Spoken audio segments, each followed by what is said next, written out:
Here are the detailed solutions to the Module 1 test review. If you're in honors, you also have these additional pages, problems in the workbook that I'll do at the end. All right, naming 2 points that are collinear to point F. I can see that point F is on this line. Another name for that line would be line M, but remember, M is not a point. There are only two other points that are on that same line, and those are E and G. So those are the only 2 correct answers to this particular problem. Giving another name for line M, you can name a line with the lower cursive letter next to the line, but they've already done that, or you can choose any 2 points on that line. I'll just choose F and G. You could have used E and G, E and F, but be sure that you put the line notation over the top. The notation matters. Name the intersection of line DE and plane Q. Plane Q is here, and line DE, we can see the dotted line right here, so it's poking a hole at E and passing through that plane. It's only intersecting it at a single point. So you're just checking computer 15? Yeah, okay. All right, name a point that is non-coplanar, so not in the same plane as plane P. So in plane P, I only see 2 points that are currently in that plane, and that would be H and D. So I could choose any other point that was not in that plane. Looks like I haven't used this one yet. I'll go with that one, and that looks like point I.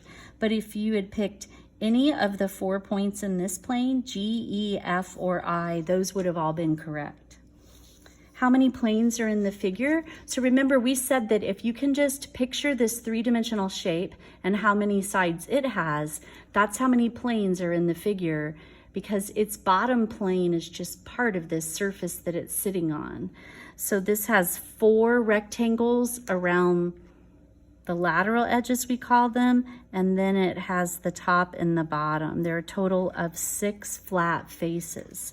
So name 4 coplanar points. Those would be points in the same plane. Since I've already highlighted the top of this prism, I'll just go with those 4 points that make up the corners of that face. So I have S, R, Q, and P. Those are points, so I'm going to separate them as 4 separate things using commas. All right, another name for plane Z. So plane Z is the flat surface. You can name a plane with any 3 points in that plane as long as they aren't all in the same line. So I have 4 named points sitting on plane Z, and it's going to be the 4 points that represent the bottom corners of that prism. Pick any 3 of those and you're good to go. They're all sitting on that flat surface. So I'll just go with M, J, and K. Oh, sorry, I'm sorry. I wasn't naming 3 points, I was naming the plane. I'll still use those same points, but this is plane M, J, K. All right, the intersection of plane JPS and plane Z. Remember, if 2 planes meet, like these 2 post-it notes, where they meet is a line. So let me check those. Plane Z is the bottom, and then plane JPS will be this side of this prism over here. And that side of the prism is touching the bottom flat surface down here at line segment JM. All right, name a point that is non-collinear, so not on the same line as J and P. So J and P are on this line segment here. Pretty much any other point in this picture is not also on the same line as both of them. I'll just choose L. And name a point that's non-coplanar to Z. So not sitting on the flat surface that represents plane Z. So it could be any one of these 4 points at the top of the box. I'll go with point Q. A string is attached to pins at points A, B, and C. Find the length of AC, the whole thing. Well, this is simply an example of the part plus the part will add up to the whole if you add those two things together. So we'll just add the 19.1 and the 9.6. When we do that, we end up with 28.7, and the units are in inches, just adding the pieces. The same thing here, only notice they're asking us to find QJ, the distance between those 2 points. We know how long the whole entire thing is. We have the whole segment, and then we just have one of the parts. So to get the remaining part, in this case, we'll actually need to subtract those. Remember, it's okay if you use a calculator. However, I don't have one in front of me right this second, so I come up with 16.7 for the missing part there. This is equal to the distance between Q and J. All right, so now we'll use a little algebra. So notice that they give us the distance between points T and V. The whole entire thing from T to V is 34. That segment is broken up into two pieces. I've got the piece from T to U, and then I have the piece from U to B. If you add the parts, they should equal the whole. So this part of the segment is the 9x plus 2. If I add that to the other piece, 5, that should equal the whole entire thing, which is 34. So simplify on the left side, we have 9x plus 7 equals 34. Go ahead and subtract 7. 9x is equal to 27. Divide both sides by 9, and you get that x is equal to 3. And that's all we had to find was x. On a number line, find the midpoint of segment HJ. If H is down here at -22, and G is way up here at +3. Well, to find the midpoint, we're looking for the point exactly in the middle, and this is where we just want to take the two endpoints and average them together. We're going to add them and divide by 2. So we'll do -22 plus 3 divided by 2. We'll end up with -19 over 2, and we'll get negative, if you want to write it as a decimal, it's -9.5 or -9.5. That is the midpoint. It would be the point exactly halfway between those two numbers. All right, in number 13 and 14, here's where we're going to get to our weighted averages. So we're looking for N. N's the weighted average of R and T. We know that R has a weight of 5 and T has a weight of 3. R has the greater weight, so we know that this point N should be closer to R than it is to N. So this is my first coordinate. X sub 1 is 5. R has a weight of 5, so W sub 1 is 5. My second coordinate is the 18. X sub 2 is 18, and it has a weight of 3. So our formula, really quickly, it's the weight of the first times the value of the first plus the weight of the second times the value of the second, and we always divide by the sum of the weights. And we can add to this formula as we have more points that we're working through. So in this case, we'll do the weight times the point, 5 times 5, plus the weight times the point, 3 times 18, divided by those two weights added together, 5 plus 3. So 5 times 5 is 25. 18 times 3 is 54. So if we add those together, we're going to end up with 79 in the numerator over 8. And 79 is not evenly divisible by 8. It's an odd number. It's not going to be evenly divisible by an even number, but it does go in 9 times.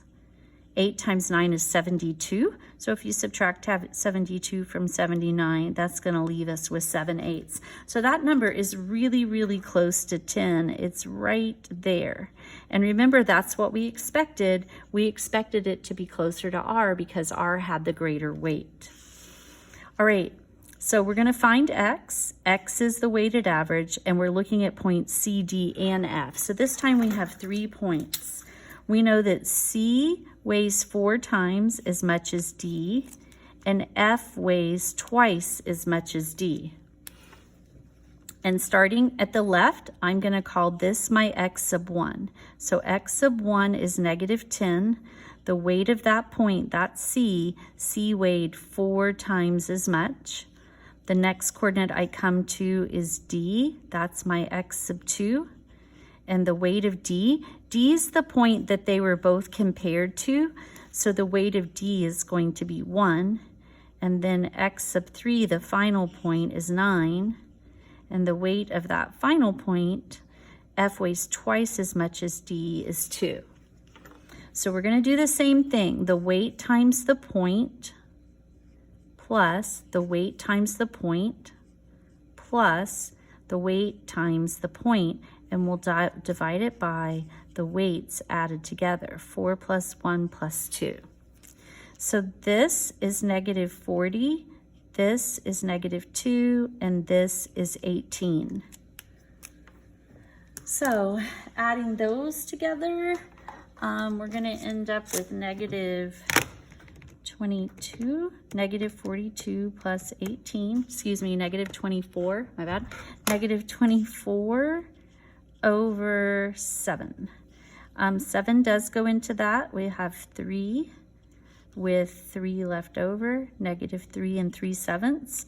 So N is located just shy of negative 3.5, point X. But remember, C and F were pulling in opposite directions, and C was pulling with a greater weight than F, so it stands to reason that X is a little closer toward that end.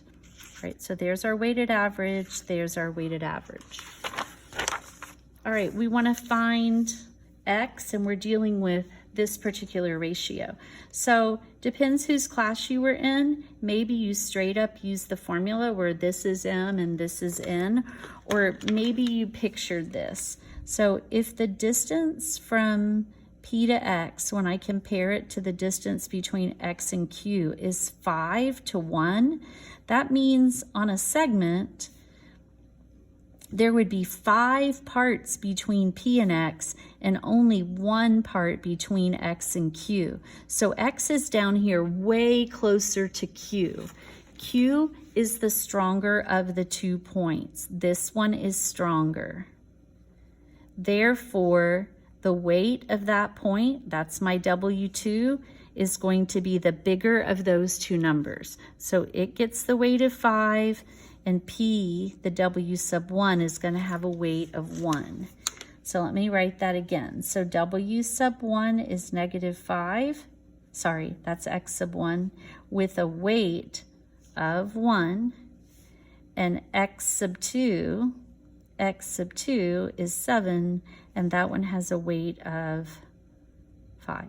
And we know that this point should be way closer to Q in the end. That's what I'm anticipating. So the weight of the first times the value of that first point plus the weight of the second times the value of that point divided by the sum of our weights. So we have negative 5 plus 35. We're going to end up with 30 over 6, which is just 5. And that's where X ends up, right there on the number line, much closer to Q. And then remember, we can go back and check it. So this is 1 part. That 1 part is 2 units long. If I go over 2 and 2, and I do that as many times as I can until I get to P, I see that I have 1, 2, 3, 4, 5 2's in between P and X, and only 1 2 in between X and Q. All right, when we're splitting the ratio so that it's 1 to 1, then we're really just looking for the midpoint of this segment, just the midpoint. So we're just going to average the 2 coordinates. We'll take the 2 X values, add them together, and divide by 2. So we end up with 1/2. So this point right here is P, and it is exactly in the middle between W and L. All right, we're gonna sketch this so we have something to label. Q is the midpoint of segment PR. Let's sketch that. So here is segment PR and Q is right in the middle. So I know that that part is gonna be the same as that part. We're told that between P and Q is 5x plus 2, and between Q and R is 9x minus 10, and we simply need to find the value of x. Well, because this is in the middle, because these distances are the same, these have to be equal to each other.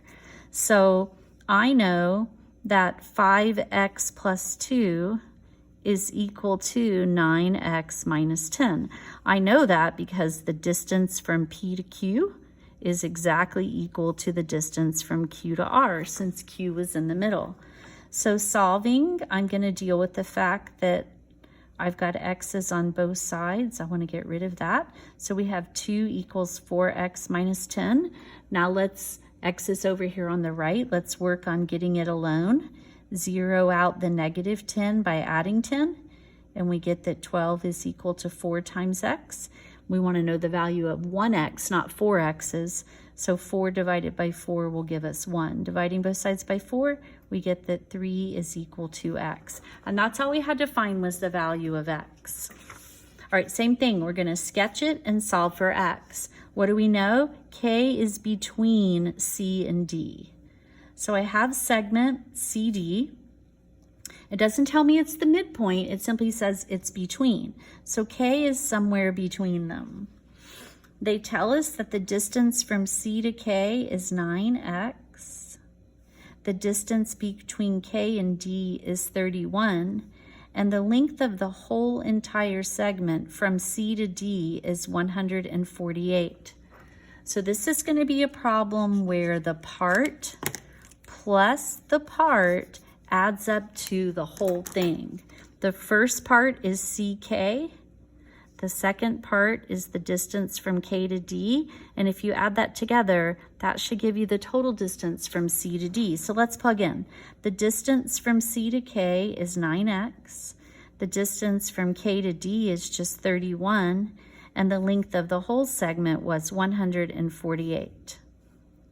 So we'll subtract and then we'll divide to finish this. So 9 times x is equal to 117. Divide both sides by 9. It's evenly divisible. And you get that x is equal to 13. Okay. 13 times 9 gives us 117. So x, and that's all we had to find, was x. Okay, looking at the diagram, notice the tick marks. That's important. Is it true that segment PQ is, remember we read this as congruent to, which means they have the same shape and the same length. Are they congruent to one another? Yes. Their lengths are equal. So if they tell us that the distance from P to Q is 5x minus 2, and the distance between Q and R is 12x plus 19, we need to find x. Well, because they're equal, I can simply set those two expressions equal to each other and solve for x. So get the x's on the same side. I'll start there. So that zeroes out, and I have that negative 2 is equal to 7x plus 19. Go ahead and bring the 19 over, and we get that negative 21 is equal to 7x. Divide away the 7, and negative 3 is equal to x. All right, and number 20, we want to come up with 2 congruent line segments. Well, this little piece is only 1. I don't see anything else that's just 1. Between K and L, I can make 1, 2, 3, 4 steps. It's 4 units from negative 4 to 0. But from 1 to 6, that's 5 units, not 4. However, I can get 5 units if I go from K to M, from negative 4 up to positive 1. So from K to M is 5, and from M to N is 5. So line segment KM is congruent to line segment MN. And I'll pause this and make a separate video for the honors portion.